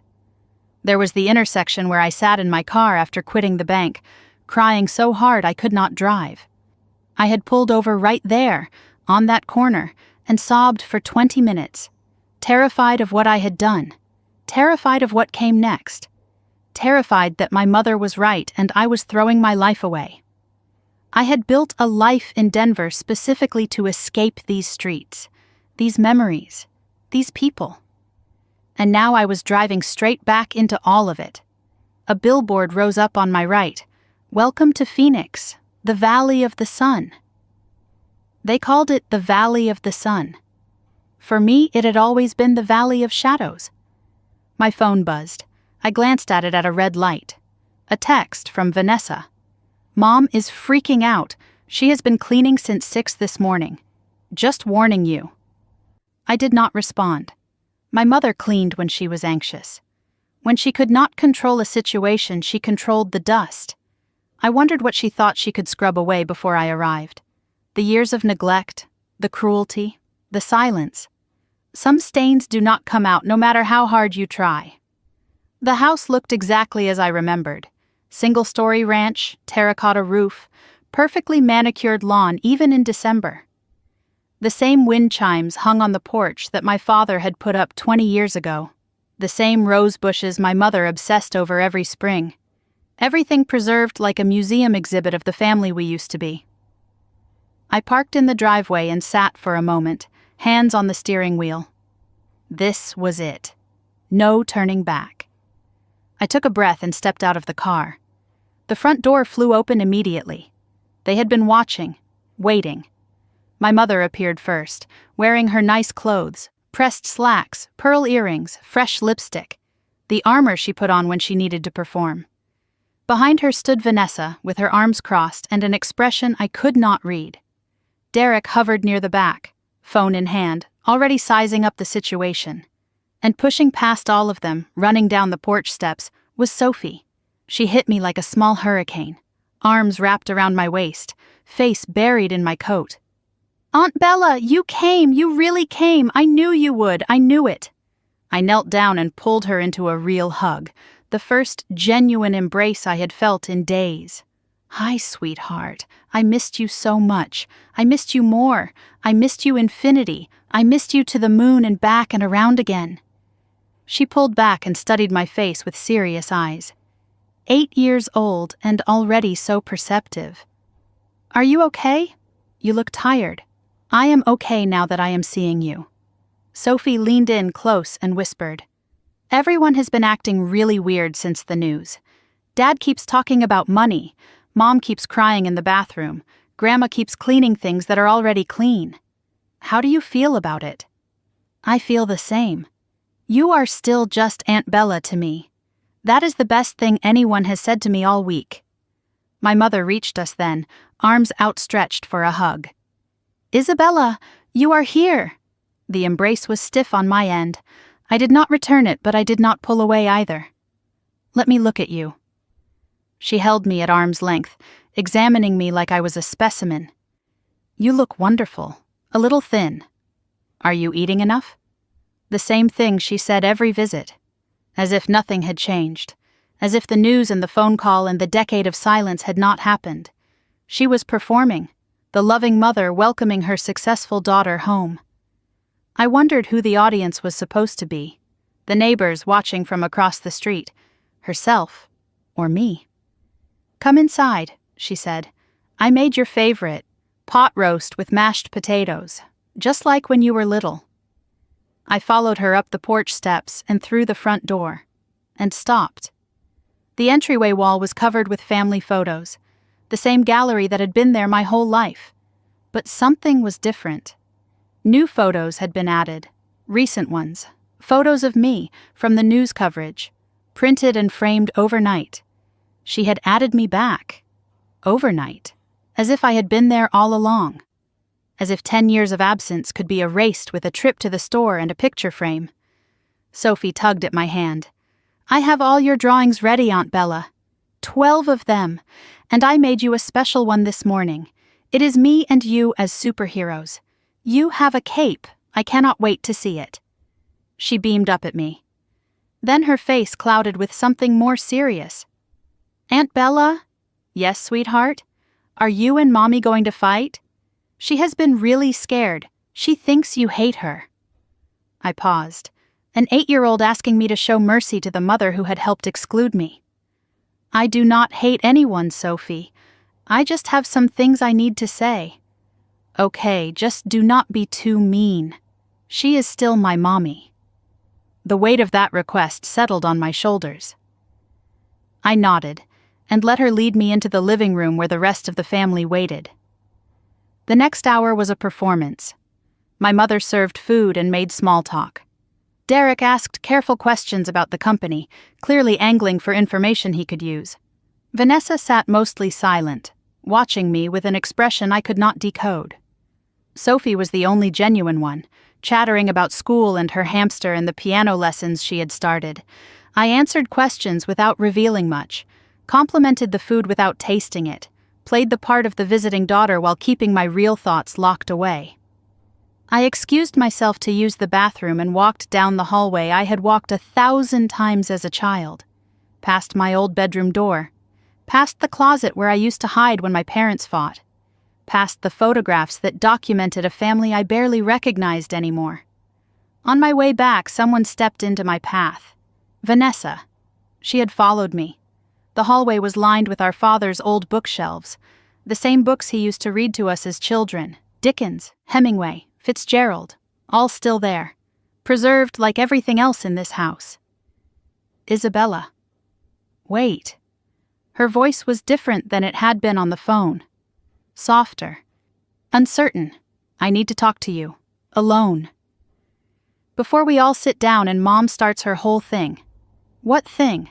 The thing where she pretends everything is fine and we all go along with it because it is easier.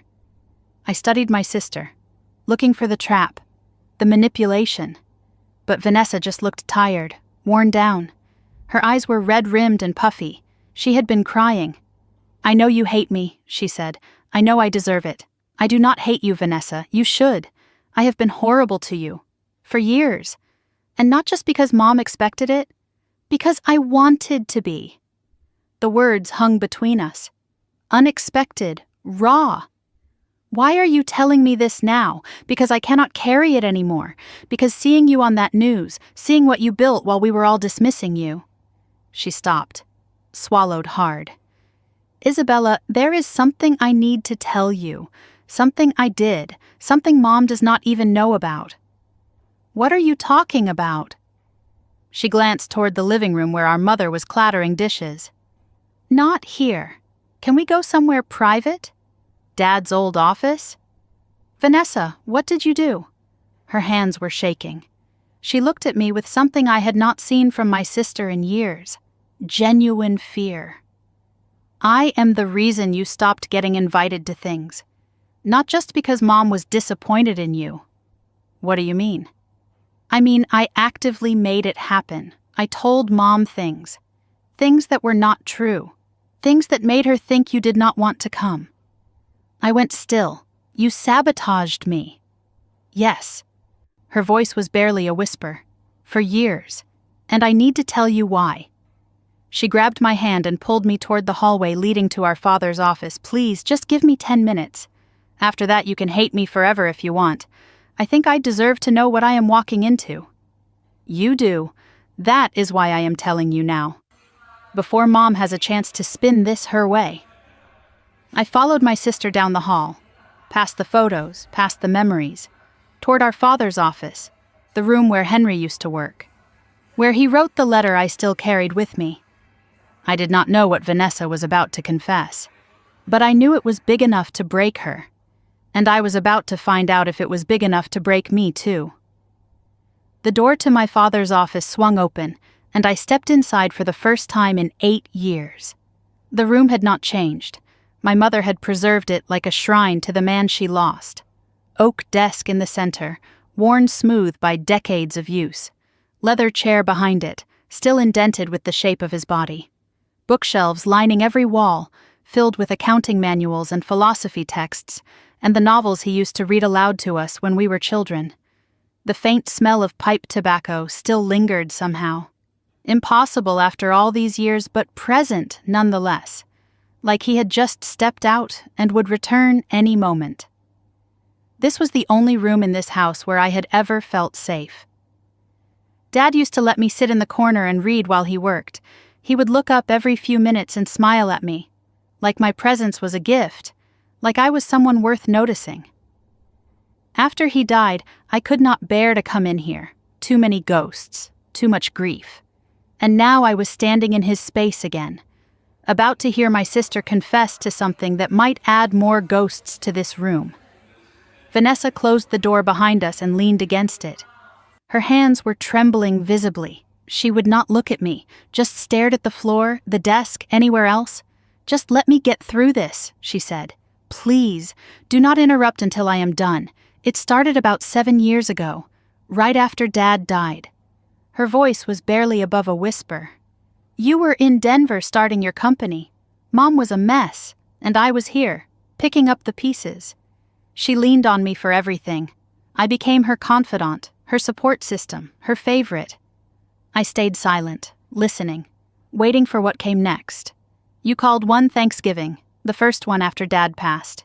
You wanted to come home, I remember," I said. "Mom said it was not a good time." "Because I told her it was not." Vanessa's voice dropped even lower.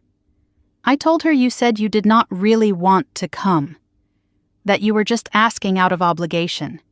That you would rather stay in Denver." The air left my lungs.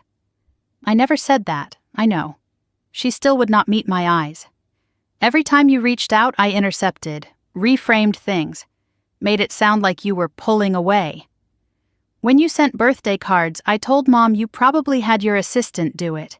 When you called to check in, I told her afterward that you sounded distracted, like you could not wait to hang up. I poisoned the well, Isabella, drop by drop, year after year." My hands had curled into fists at my sides without my realizing it. "Why?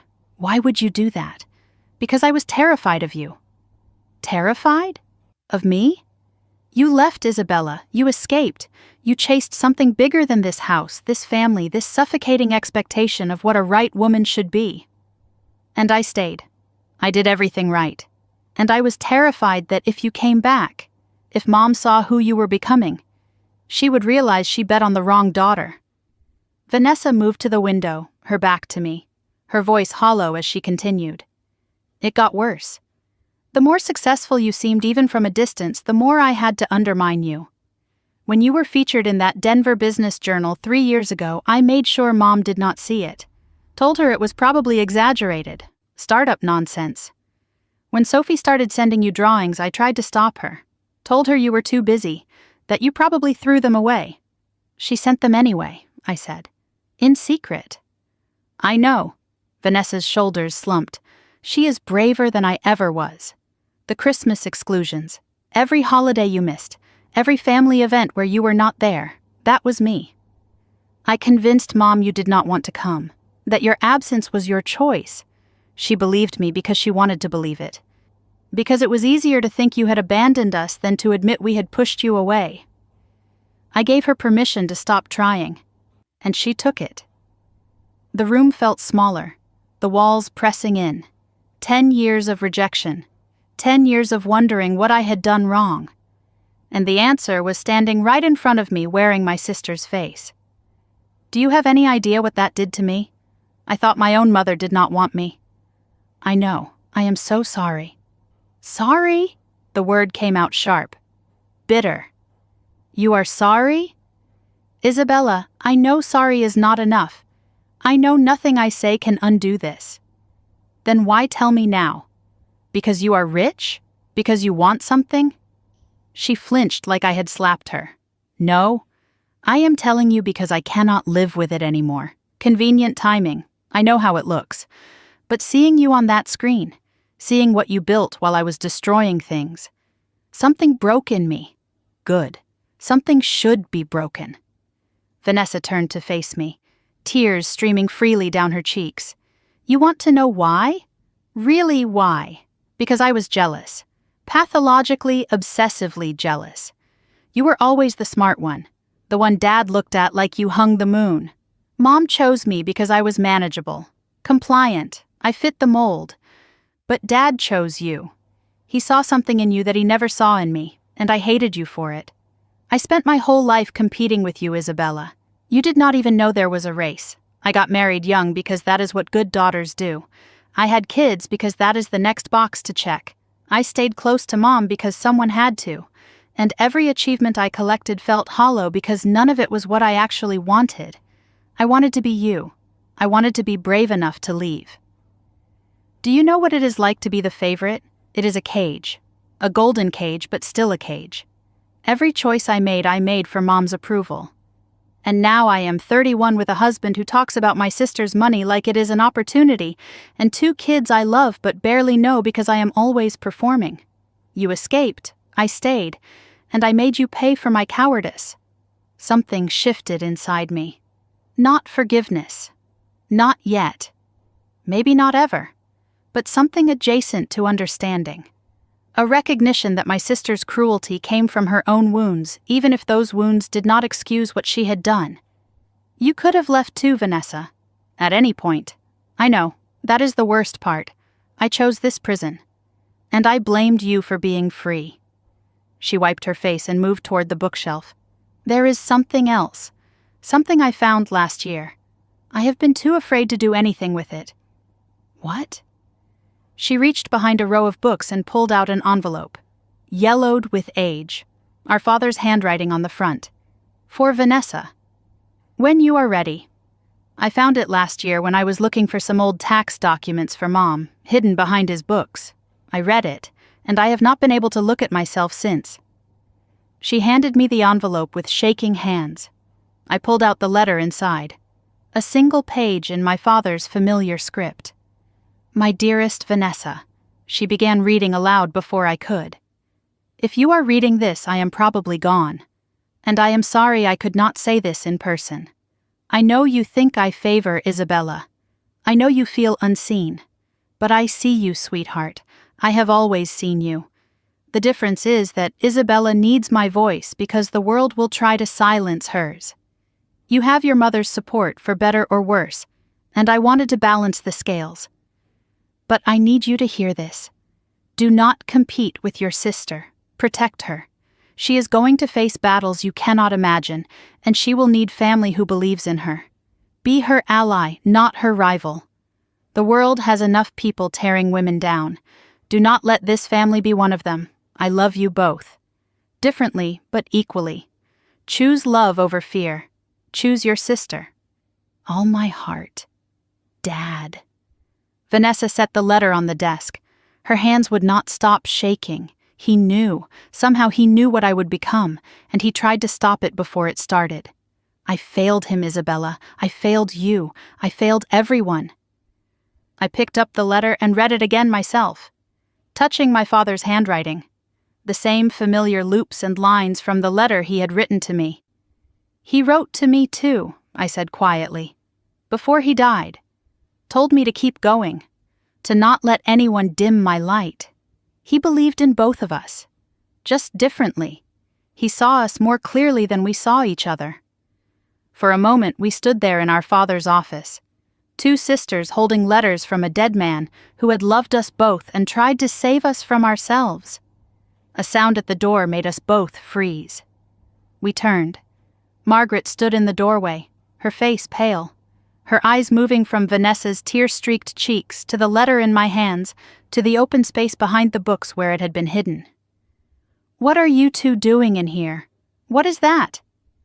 Vanessa stepped back instinctively, the old fear surfacing even now. I did not move, did not hide the letter. It is a letter, Mom, from Dad, to Vanessa. Margaret's expression shifted. Confusion first, then recognition, then something harder.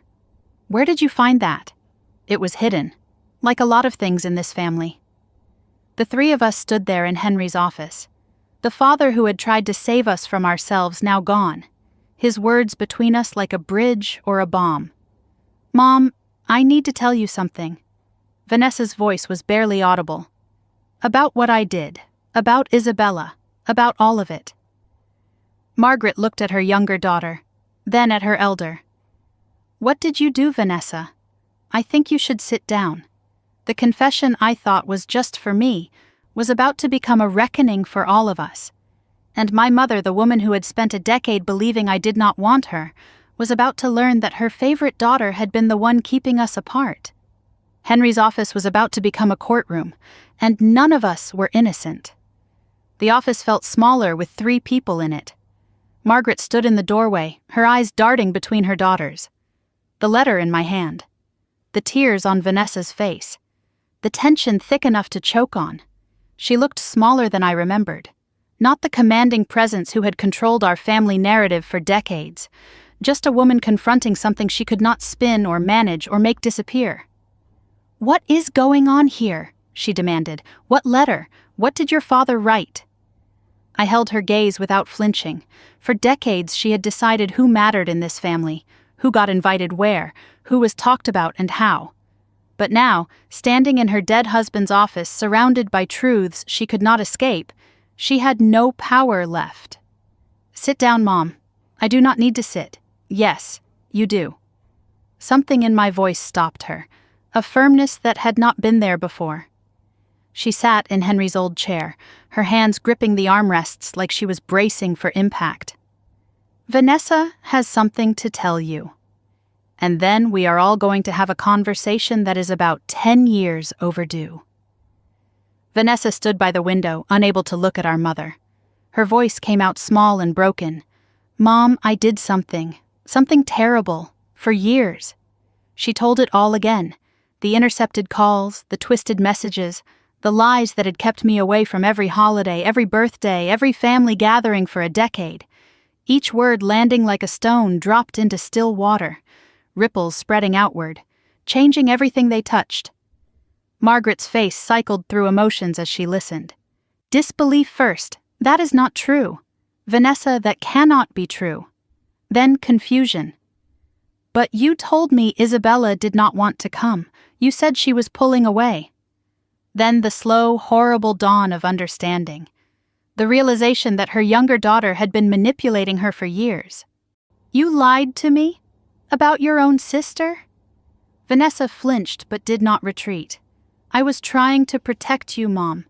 Isabella was always difficult. I thought if she was not around, things would be easier." "Easier for who?" My voice cut through. "For you? For Mom? Because it certainly was not easier for me." Margaret looked between us, her face ashen. "All those years, all those Christmases. I thought she did not want us. You thought what Vanessa told you to think." Margaret turned to me, something breaking behind her eyes. "Isabella, I did not know. I swear I did not know.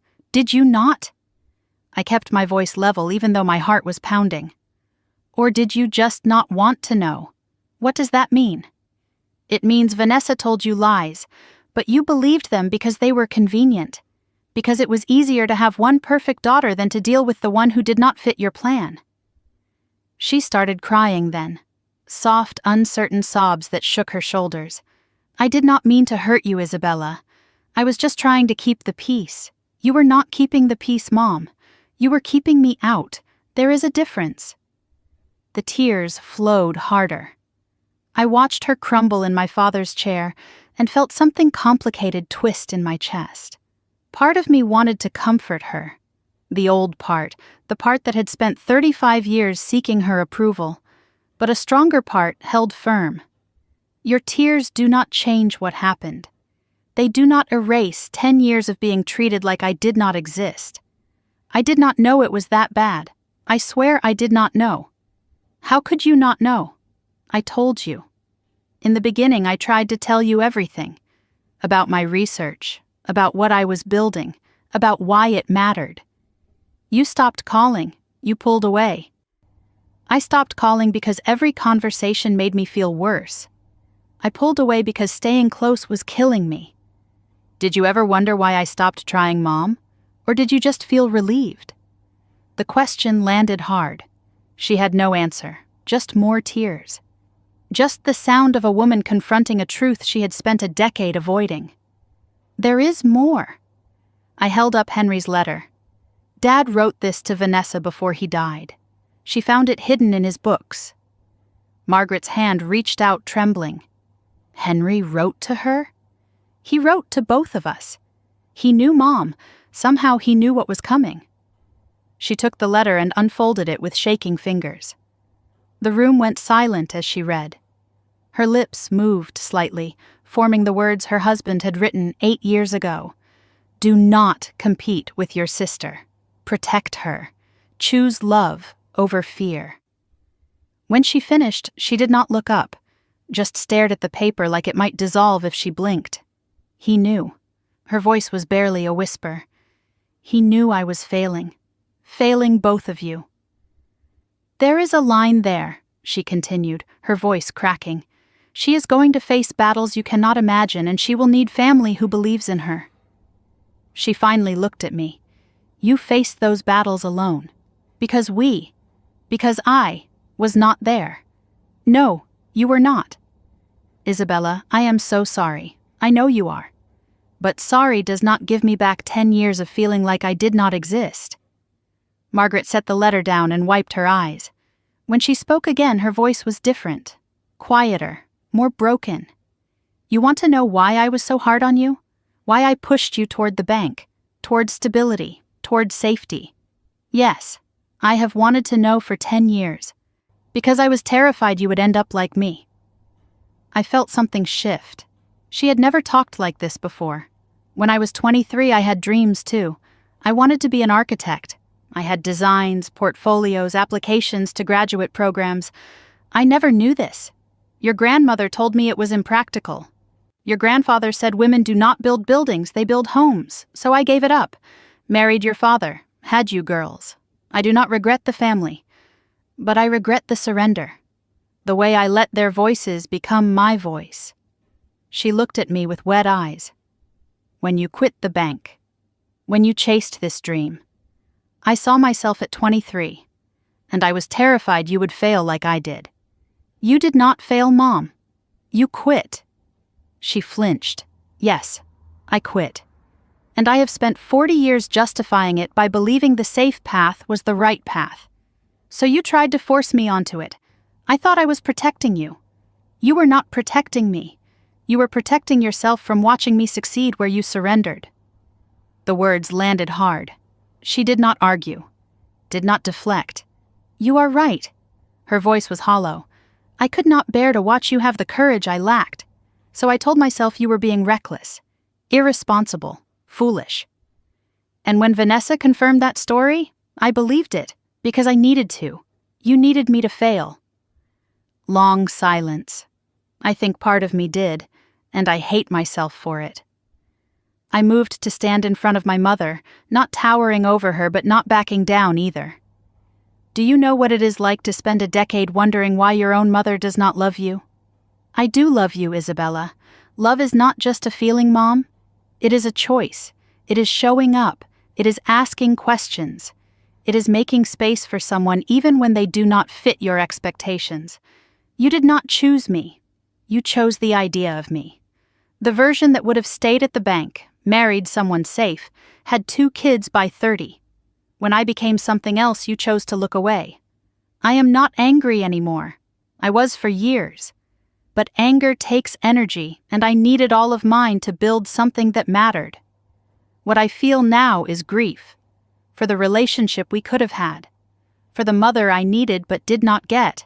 And acceptance. That I cannot change what happened. I can only decide what happens next.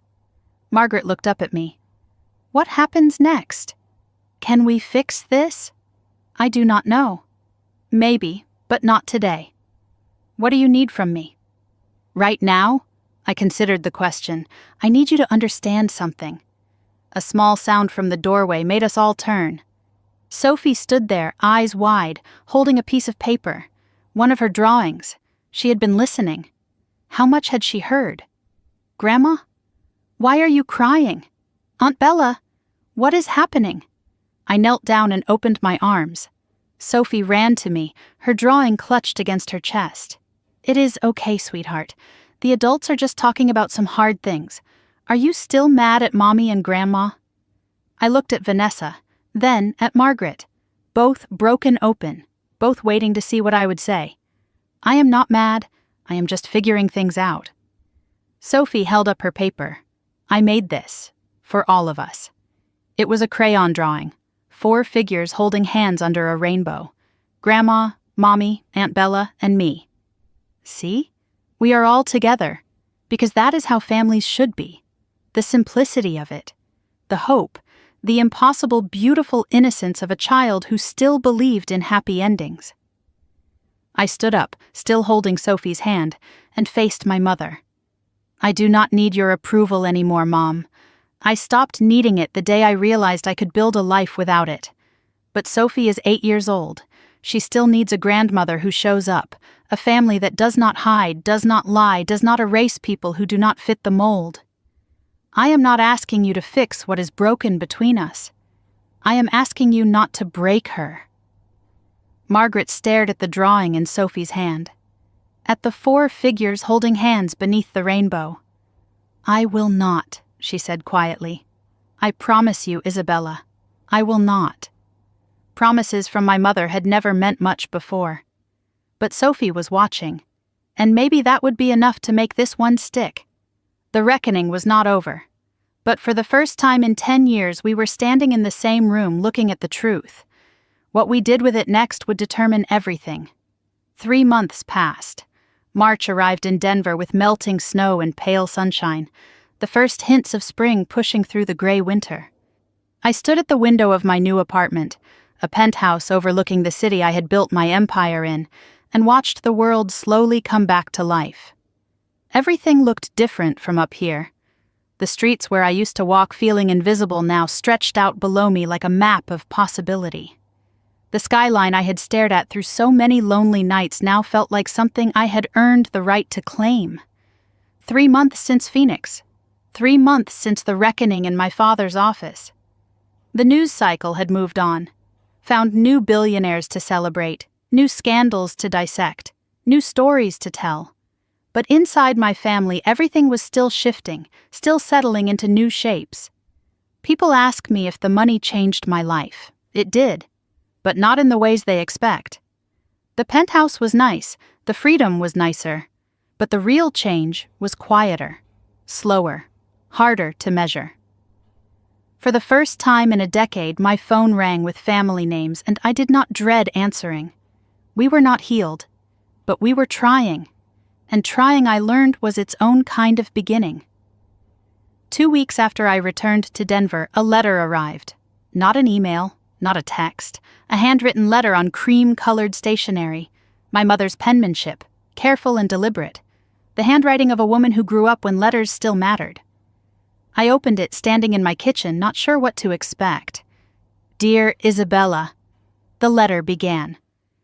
I have started this letter 15 times.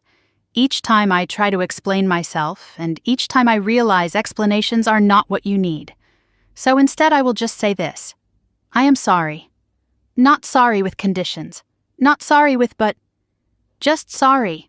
I failed you as a mother. I let my fears become your obstacles. I believed lies because they were easier than truth. I do not expect forgiveness. I am not sure I deserve it. But I want you to know that I see you now. Finally, completely. Your father was right about you. You did something extraordinary, and I was too blind to watch it happen. I love you. I always did, even when I showed it badly. I hope someday you can believe that. Mom. I read it 3 times. Then I put it in the wooden box with my father's letter.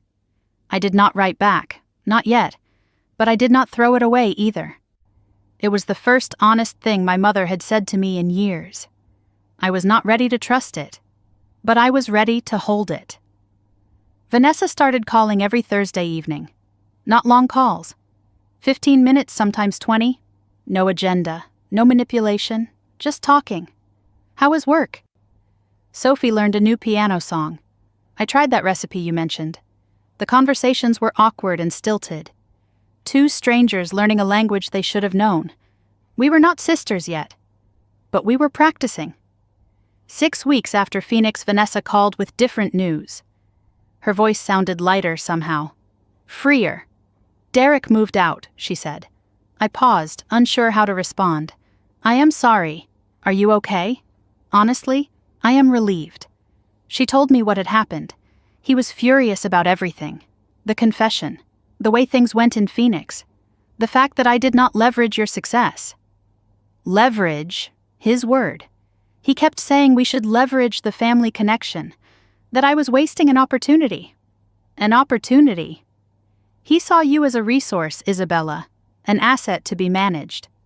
When I refused to play along, he decided I was not worth the investment anymore. I let that sink in. Derek had never seen me as family, just as a potential source of wealth he could tap. When Vanessa refused to be his accomplice, he cut his losses. You know what is funny? Vanessa continued.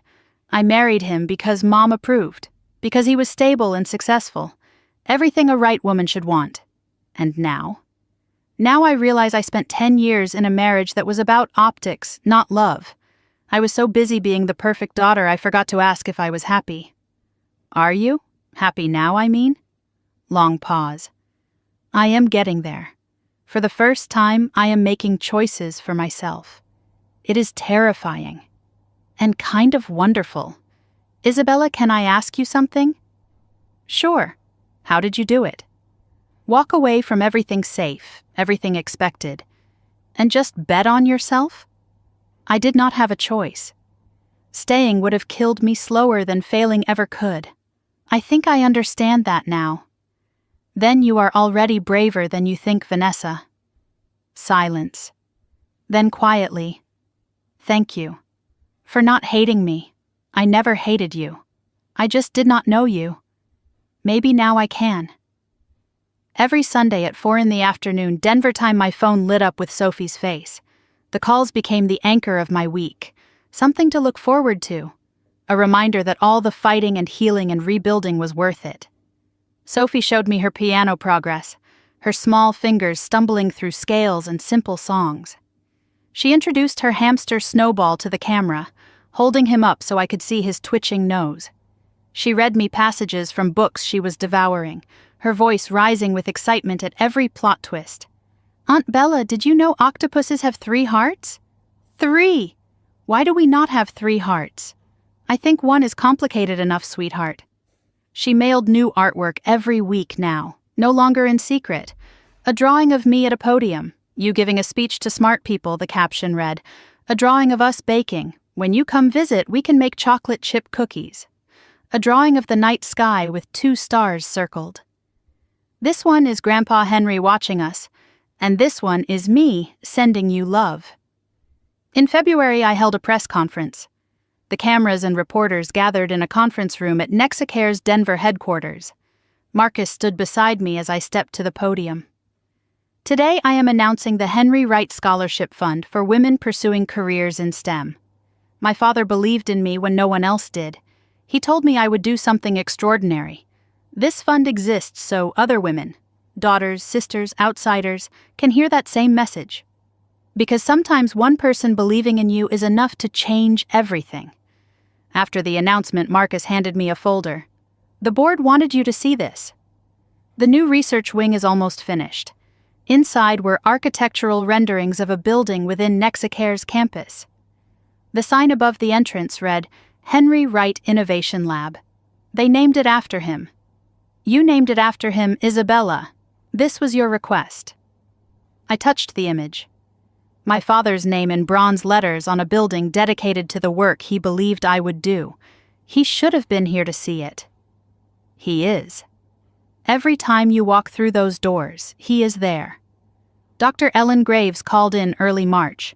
Her voice carried the same warmth it had when I was a terrified 25-year-old in her office, desperate for someone to believe in my ideas. Isabella, she said, the Stanford School of Medicine wants you to deliver the keynote at our Women in Healthcare Innovation Conference. Me? You. The woman who built a billion-dollar company from a notebook full of algorithms. The woman who is funding scholarships and naming labs after her father. Ellen. I do not do public speaking. You do now. This is your story to tell. And there are young women out there who need to hear it. 300 people filled the auditorium. Cameras lined the back wall. Press badges glinted under the lights. I stood at the podium with my heart pounding but my voice steady. I told them the truth. The years of doubt. The family who did not believe. The nights alone wondering if I was crazy for walking away from everything safe. Success is not about proving people wrong, I said. It is about proving yourself right. It is about choosing your own voice over everyone else's noise. If you are sitting out there wondering if you are good enough, smart enough, brave enough, you are, I promise you. You are. The standing ovation lasted 2 minutes. Ellen wiped tears in the front row. Afterward, a young woman approached, mid-20s, nervous, clutching a notebook like a lifeline. Ms. Wright? I am applying for your scholarship. I just wanted to say my family thinks I am wasting my time on research, that I should get a real job. Your story made me feel less alone. I took her hand. What is your name? Grace. Grace, do not let them make you small. The world needs what you are building. I believe in you, she cried. I hugged her. This was why it mattered, all of it, for moments exactly like this. Late June arrived, summer in Denver with warm evenings and long golden light. I came home from the office tired but content. The work was good. The life I had built was good. I walked down the hallway toward my apartment door and stopped. A figure sat on the bench outside my door. She looked different.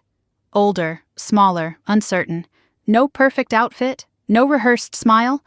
Just a woman who had flown 1,000 miles without calling ahead. My mother. Mom? What are you doing here? Margaret stood slowly, her hands clasped in front of her like a child called to the principal's office. I know I should have called. I know you need space. But I had to come. Why? Because I have spent 62 years being afraid, and I decided I do not want to die without my daughter knowing I fought for her, even once. I stared at her.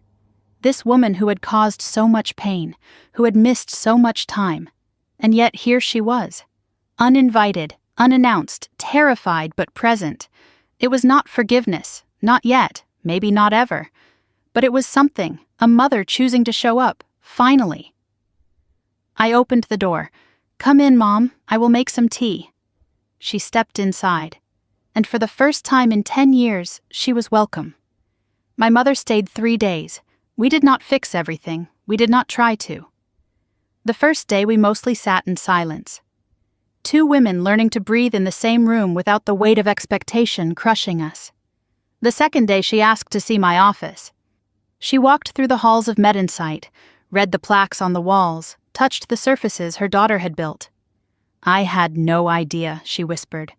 I had no idea what you were doing. You never asked. I know. I am asking now. Tell me everything. So I told her. For 3 hours I talked about the early struggles, the investors who said no, the nights I almost quit, the breakthrough that changed everything. She listened, really listened, for the first time in 35 years. Your father knew, she said when I finished. Somehow he always knew what you would become. He believed when no one else did. I should have believed too. I am sorry I did not. I know, Mom. I know. December came again. 1 year since the news broke. 1 year since my mother called with trembling voice, asking if that was really me on television. But this Christmas was different. My penthouse in Denver was decorated for the first time. A real tree stood in the corner covered in lights. The smell of pine and cinnamon filled the rooms. Not because I had to celebrate, because I wanted to. The guest list was small but meaningful. Marcus Chen and his wife, their grandchildren running through the living room. Dr. Ellen Graves, 70 years old but sharp as ever, arguing about research with a glass of wine in hand. 3 colleagues from MedInsight who had become friends and then family. And arriving at noon, Margaret, Vanessa, and Sophie. The door opened and there they were. My mother holding a casserole dish. I made your grandmother's recipe, she said. The one Henry loved. Vanessa stood beside her looking lighter than I had ever seen her. No Derek, no performance, just herself. And Sophie launched herself into my arms before anyone could speak. Aunt Bella, Merry Christmas! I brought 17 drawings this time. And a present I made myself. After lunch, Sophie pulled me aside. Her face was serious in the way only children can be serious. Aunt Bella, I have something special for you. I worked on it for a whole month. She handed me a large envelope decorated with stars and hearts. Inside was a drawing more sophisticated than her earlier work. She was growing up. The image showed two figures standing side by side. One was clearly me. Curly hair, big smile, holding a laptop. The other was a man with gray at his temples and kind eyes. My father. Above them, Sophie had written in careful letters, "Grandpa Henry watching Aunt Bella change the world." Below that, "I know he is so proud of you because I am too." My hands shook as I held the drawing, 9 years old, and she understood what the adults had missed for a decade. "Sweetheart, this is beautiful. Do you like it?" I tried to make Grandpa look like the photos. Mom helped me find pictures. I looked up and found Vanessa watching from across the room. My sister nodded, a small gesture, an acknowledgement. "I love it, Sophie. More than you will ever know." She hugged me tight. "Aunt Bella, can you promise me something?" "What is that?" "Promise you will always be in my life, even when I am grown up, even when I am old like Grandma." I laughed through tears. "I promise, Sophie. I am not going anywhere." "Good. Because you are my favorite person. Do not tell Mom. Your secret is safe with me." That evening, after the guests had gone or settled into rooms, I stood at my window watching the Denver skyline glitter below. In my hand was Sophie's drawing. On the table behind me lay my father's letter, worn soft from years of reading. 1 year ago, I was a billionaire who felt like she had nothing. Now the money was the same, but everything else had changed. My mother and I talked every week, sometimes awkward, sometimes old wounds surfaced. But we kept talking. Vanessa was finding herself, enrolled in design classes, finally chasing the creativity she had buried for decades. Sophie was thriving, and she would never have to hide her love for anyone. I looked at the drawing, Sophie's rendition of my father smiling down at me. I used to think success would make them see me. That achievement would earn their love. I was wrong. Achievement earned their attention. But showing up, being honest, staying in the room when it hurt, that rebuilt us. Dad, I hope you can see this. I hope you know we are trying. I touched the drawing and traced his crayon smile. I think he knows. I think he always knew we would find our way back. I spent 35 years trying to earn love from people who were not ready to give it. I built a billion-dollar company in silence, believing that someday the achievement would be loud enough to finally be heard. But here is what I learned. You cannot make people see you.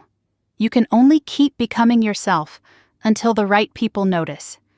If you are listening to this and you feel invisible, to your family, your colleagues, the world, I want you to know something. Your worth is not determined by who notices you. It is determined by who you choose to become. The people who dismiss you are not your audience. They are just noise. Keep building, keep believing, keep choosing yourself. And someday, maybe not today, maybe not tomorrow, the right people will see you. And they will wonder how they ever looked away. My father wrote me a letter before he died. He said, "You are going to do something extraordinary." He was right. But the extraordinary thing was not the company. It was not the money. It was learning that I was enough, with or without anyone's approval. That is the real success story. Everything else was just details. That is my story, the whole truth, nothing hidden. A daughter who was told she was not enough. A family who learned too late but not too late what they almost lost. A woman who built an empire in silence and found her voice when she finally stopped needing anyone else to hear it. If this story touched you, if you saw yourself in any part of it, I want to hear from you. Drop a comment and tell me, what is your silent battle? What are you building that no one sees yet? And tell me where you are watching from. I read every single comment. Your story matters to me. If you are new here, consider subscribing. Every week I share stories like this one, stories of ordinary people who refused to stay invisible. Hit that subscribe button and the notification bell so you do not miss the next one.